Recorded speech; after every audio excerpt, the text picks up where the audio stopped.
Hello friends, कैसे हैं आप सब। वेलकम बैक टू अकाउंट पाठशाला। तो हम पढ़ रहे हैं हमारा चैप्टर नंबर 3 अकाउंटिंग प्रिंसिपल्स। इसके 2 पार्ट हमने ऑलरेडी कंप्लीट कर लिए हैं और आज हम थर्ड और आखिरी पार्ट कवर करने वाले हैं। तो अगर आप लोगों ने लेक्चर 1 और लेक्चर 2 नहीं देखा इसका तो लिंक डिस्क्रिप्शन में है, आप लोग उसे जाकर ज़रूर देख लें। तो चलिए आज हम बात करने वाले हैं अकाउंटिंग कंसेप्ट। हमने कुछ कंसेप्ट उसके पहले भी पढ़े हैं और आज हम इसके बचे हुए कंसेप्ट्स को कवर करेंगे। तो चलिए शुरू करते हैं। तो आज हम सबसे पहला कंसेप्ट पढ़ने वाले हैं वो है dual expect concept.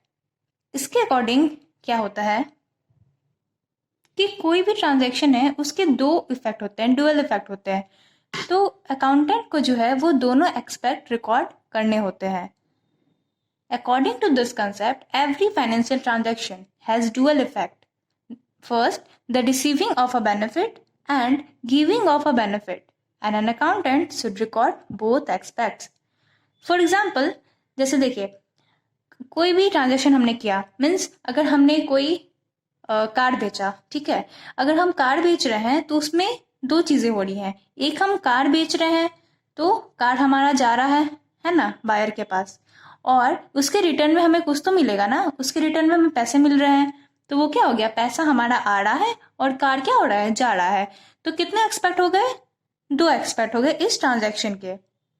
So the first is receiving of benefit. यहाँ पे रिसीविंग ऑफ बेनिफिट क्या हो गया, कैश हो गया जो हमें मिल रहा है। And second is giving of benefit. तो हम कौन सा बेनिफिट दे रहे हैं, यहाँ हम लोग कार के फॉर्म में बेनिफिट दे रहे हैं।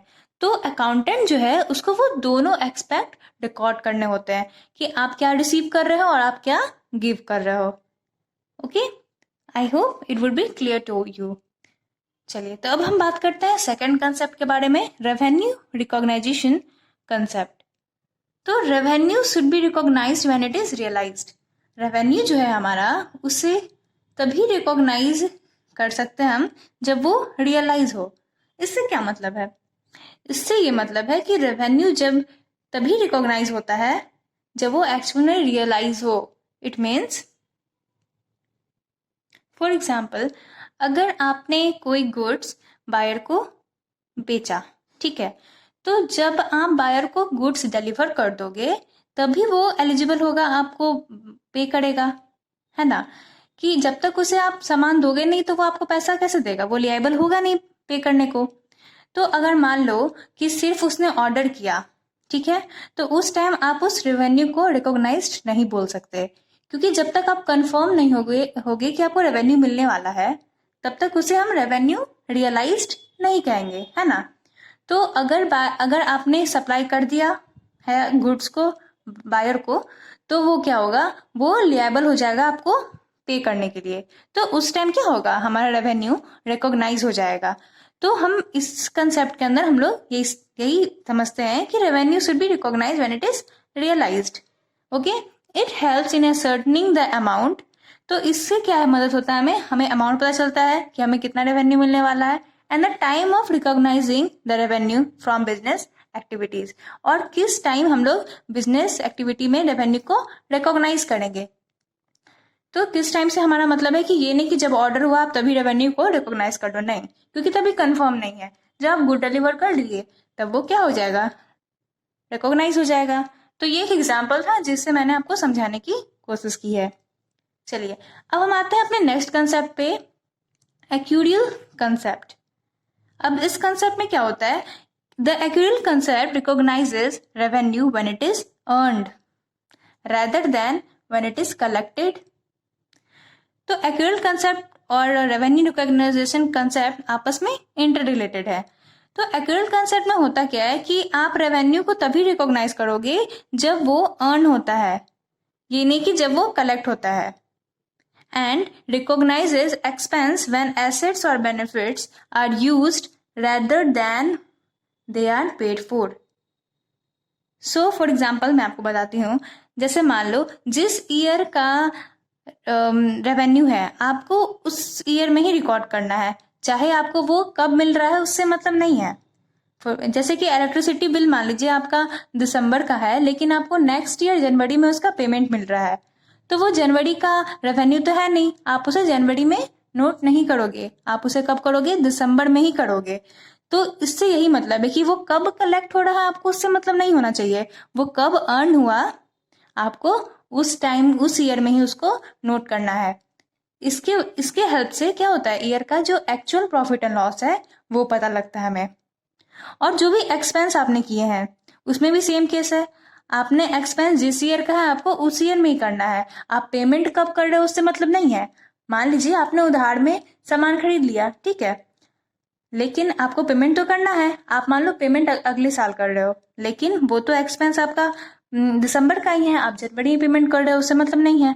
तो एक्यूरेट कंसेप्ट के अकॉर्डिंग यही होता है कि जब एक्सपेंस यूज हुआ आपको तभी उसको एंट्री करना है, ये नहीं कि आप कब पे कर रहे हो उससे मतलब नहीं है। आई होप आपको ये कंसेप्ट अच्छे से समझ में आया होगा। चलिए अब हम कुछ और कंसेप्ट की बात कर लेते हैं। Now our next concept is full disclosure concept. It means that financial statements should disclose all significant information relating to the economic affairs of the firm.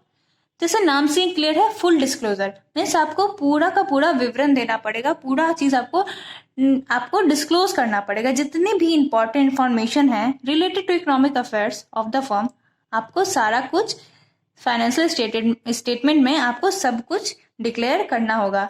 बहुत सारी चीजें हैं जो आप जब आप फाइनेंशियल अकाउंट्स प्रिपेयर करते हो उसमें नहीं लिख पाते, तो आपको क्या करना होता है, उसको नीचे में नोट में लिखना होता है ईच एंड एवरी डिटेल। जब आप पढ़ोगे कि कैसे उसको प्रिपेयर किया जाता है तो आप उसे समझ लोगे।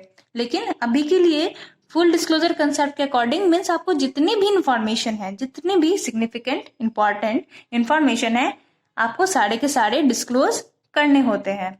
ठीक है, चलिए अब हम बात करते हैं कंसिस्टेंसी कंसेप्ट के बारे में। It implies that same accounting principles, method and practices should be used for preparing financial statements year after year. तो कंसिस्टेंसी मीन्स क्या होता है कि आपको एक समान रखना है। ठीक है, अगर आप कोई भी अकाउंटिंग प्रिंसिपल यूज कर रहे हो तो आपको हर ईयर सारा सेम ही अकाउंटिंग प्रिंसिपल, मेथड और प्रैक्टिसेस यूज करनी है। अगर आप एक ईयर कोई और प्रैक्टिस यूज कर रहे हो, कोई और मेथड यूज कर रहे हो, अगले ईयर कोई दूसरा मेथड यूज कर रहे हो, तो इससे क्या होगा, आपको एक्चुअल में आप कंपैरिजन नहीं कर पाओगे। ठीक है, जैसे मान लो अगर हम लोग डेप्रिसिएशन के ही मेथड का बात करें, एक आपका होता है फिक्स्ड डेप्रिसिएशन मेथड और फिर दूसरा आपका होता है डिमिनिशिंग। तो अगर आपने एक में दूसरा यूज किया फिर दूसरे ईयर में दूसरा मेथड यूज किया, तो इससे क्या होगा कि आप एक्चुअल में कंपेयर नहीं कर पाओगे दो ईयर की चीजें, है ना। तो इसलिए इसमें कंसिस्टेंसी बहुत ही ज्यादा इंपॉर्टेंट होती है। चलिए अब हम लास्ट कंसेप्ट कंजर्वेशन और प्रूडेंस कंसेप्ट की बात करते हैं। According to this concept, an accountant while recording business in books of accounts should take all prospective losses into account and should leave all anticipated profits. इसके according क्या होता है, आपको थोड़ा आकलन पहले से करना होता है, आपको संभावनाओं को मद्देनजर रखना पड़ता है।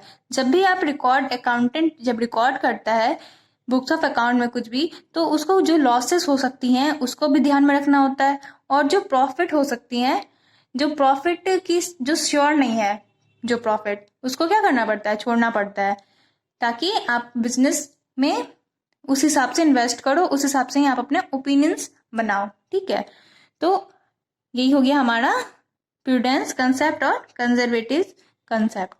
तो आज हम चैप्टर के एंड पे आ गए हैं, तो ये था हमारा लास्ट पार्ट इस वीडियो का। अब हम नेक्स्ट वीडियो में मिलेंगे एक न्यू चैप्टर के साथ। तो आप इसको स्क्रीनशॉट ले सकते हो या इसे वीडियो पॉज करके आप इसके नोट्स बना लो।